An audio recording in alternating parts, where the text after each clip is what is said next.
በሶስት ዓለማት ውስጥ እንደምትኖሩ ታውቃላችሁ? ዓለማት ማለት የህልውና ወይም የኤግዚስተንስ ደርዞች ማለት ነው። በእውነቱ ይህ ምናልባት ተጠይቃችሁት የማታውቁት ጥያቄ ነው። ስንት የህልውና ደርዞችን አሁን በዚህ ሰዓት ህልማችሁን ለመኖርና ህይወታችሁን ለመቀየር ተጠቅማችኋል? ሶስቱንም ደርዞች መጠቀም ብልሃት ነው። አንዱን መጠቀም ግን የሞትና የህይወት ጉዳይ ነው። ይህም በትክክል አሁን እያደረጋችሁት ያላችሁት ከዚህ በፊት ስታደርጉት የነበረው እና ወደፊትም ማድረጋችሁን የምትቀጥሉት ነው። የዓለማችን 98% ህዝብ አንዱን ደርዝ ብቻ በህይወቱ ይጠቀማል። በዚህም ምክንያት ህልማቸውን ማሳካት ወይንም ማኒፌስት ማድረግ አልቻሉም። ግን በዚህ ቪዲዮ መጨረሻ ላይ ሶስቱንም ደርዞች በመጠቀም እንዴት ፍላጎቶቻችሁን ወደ መገለጥ እንደምታመጧቸው እናያለን። የመጀመሪያው ደርዝ አካላዊ ደረጃ ወይንም ፊዚካል ሬልም። ይህ የአብዛኛው ሰው እውነታ የተቀመጠበት ቦታ ነው። በአይናችሁ የምታዩት፣ በእጃችሁ የምትነኩት፣ የምታሸቱት፣ የምትቀምሱትና የምትሰሙት ነው። ይህ በእናንተ የተፈጠረ የኢጎ ዓለም ነው። እውነታ ይመስላል፣ ግን ይህ እውነት አይደለም። ይህ ኢሉዥን ወይም እውነት የሚመስል ዓለም ነው። ውሸት ነው ማለት ግን አይደለም። ይህ ማለት አይን ከሚያየው ውጪ ውስጡ ሌላ እውነት አለው ማለት ነው። በሳይንስ ተደግፌ ሳወራ ማየት የምትችሉት የሪያሊቲን 0.0035% ብቻ ነው። ማየት የምትችሉት በብርሃን የሚታይ ነገርን ብቻ ነው። ይህም ከአጠቃላዩ ስፔስ እጅግ በጣም ጥቃቅን ፍርክስካሾችን ብቻ ታያላችሁ። አይናችሁ የቀሩትን ነገሮች የማየት አቅም የለውም። ሪያሊቲ ኢሉዥን መሆኑ በቀደምት ሊቆችም ይታወቅ ነበር። በጥንታዊ መጻሕፍቶችም ላይ ተጠቅሷል። እነ ሄርሜቲክ ፊሎሶፊ ኤንድ ዲቫይን ፓራዶክስ፣ The World of 1%፣ The World of Maya እና ሌሎችም መጻሕፍት። አካላዊ ደረጃ የውጤት ዓለም ነው።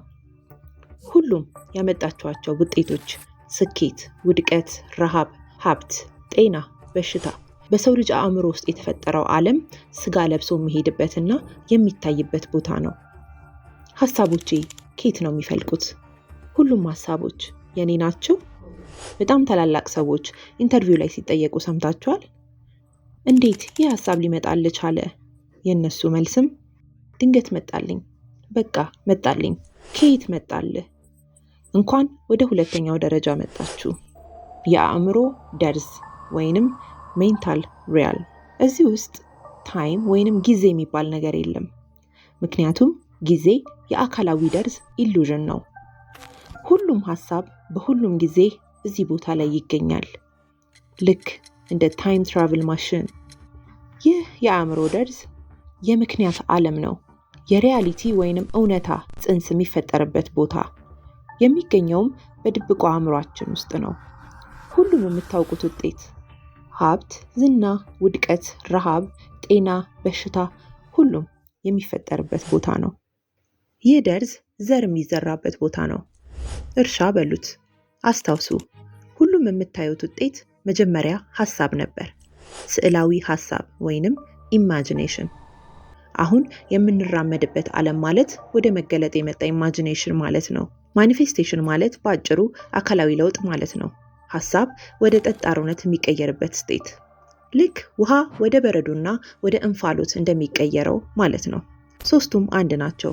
ልዩነታቸው ያሉበት ስቴት እና ቫይብሬሽናቸው ብቻ ነው። ልክ እንደ ቁስና ኢማጂኔሽን ልዩነታቸው ቫይብሬሽን ብቻ ነው። ህልም ስታልሙ እናንተ የት ናችሁ? አስባችሁ ታውቃላችሁ? አካላችሁ እዚህ ሆኖ እናንተ ግን ብዙ ቦታዎች መሄድና ኤክስፒሪየንስ ማድረግ ትችላላችሁ። እንዴት?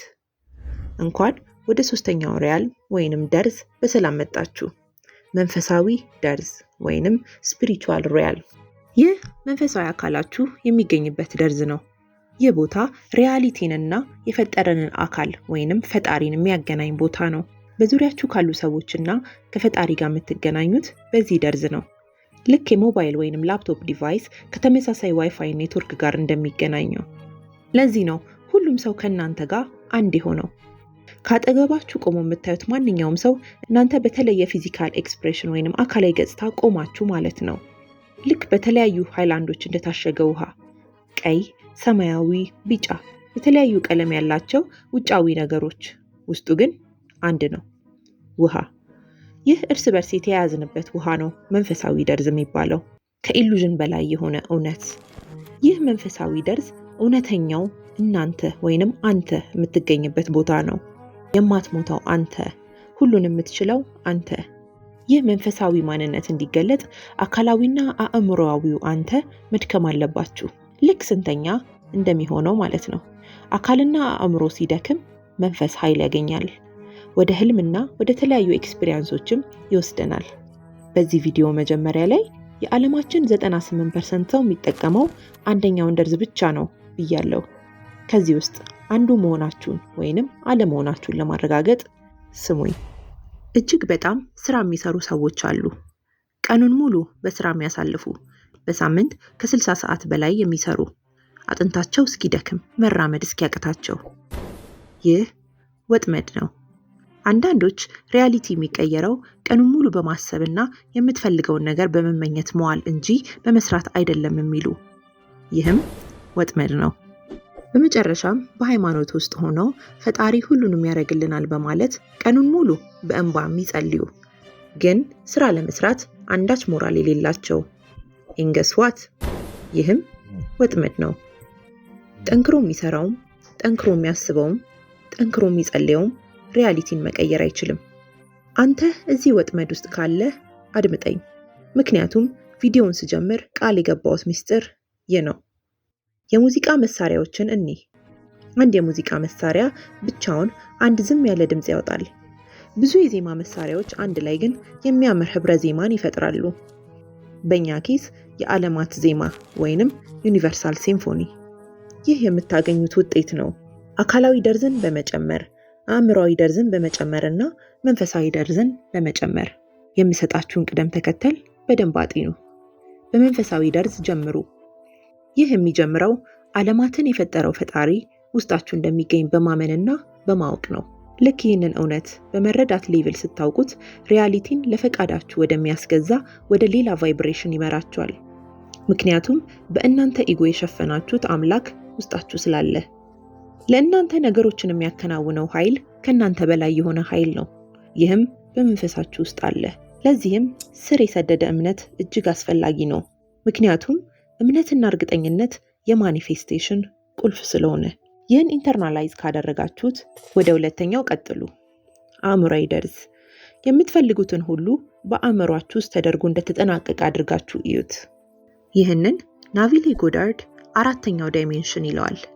አስታውሱ፣ አእምሯዊ ደርዝ የውጤቶቹ ምክንያት ያለበት ቦታ ነው። ስለዚህ እዚህ ቦታ ዘር መዝራት ትችላላችሁ። በመጨረሻም አካላዊ ደርዝ አለን። አእምሯዊ ደርዝ የፈጠራችሁትን ማንነት ከተላበሳችሁት በኋላ ልትሰሩ ያሰባችሁትን ነገር ወደ ኖርማል ነገር ካወረዳችሁት በኋላ አስፈላጊ የሆነውን አካላዊ ስራ መስራት የምትጀምሩበት ደርዝ ነው። ምክንያቱም ልትንቀሳቀሱ ያላችሁበትን ነገር አእምሯችሁ ውስጥ ካላለቀ አካላችሁ ለመታዘዝ ይቸግረዋል። ልክ ጂም ልትሄዱ ስትነሱ ዝናብ እየዘነበ ቢሆን መሄድ ሊያስጠላችሁ ይችላል። ጂም የሚሰራ ሰው ማይንድ ሴት ላይ ከደረሳችሁ ግን ይህ በጣም ቀላል ነው። ጂም የሚሰራ ሰው ማይንድ ሴት ደግሞ ሄደ መስራት አለብህ፣ ካልሰራ ቀንህ ይበላሻል፣ ጂም ሄዶ መስራት ልክ ቁርስ እንደመብላት ግዴታ ነው ይልሃል። ስለዚህ መንፈሳዊና አእምሯዊ ስራዎችን በማስቀደም አካላዊ እርምጃዎችን መውሰድ እጅግ አስፈላጊ ነገር ነው። መንፈሳዊና አእምሯዊ ደርዝ ላይ የሚጠበቅባችሁን ካደረጋችሁ አካላዊው ስራ ፍሎ ወይንም ፍሰት ብቻ ነው። ማድረግ ያለባችሁን ሁልጊዜ ታውቁታላችሁ። ግራ አትጋቡም። ኢንቲዩሽናችሁ ስራውን መስራት ይጀምራል።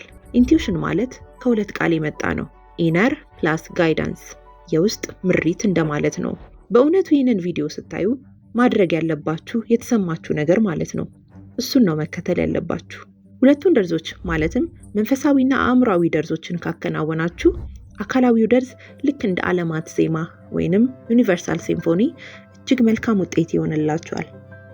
መልካም ጉዞ።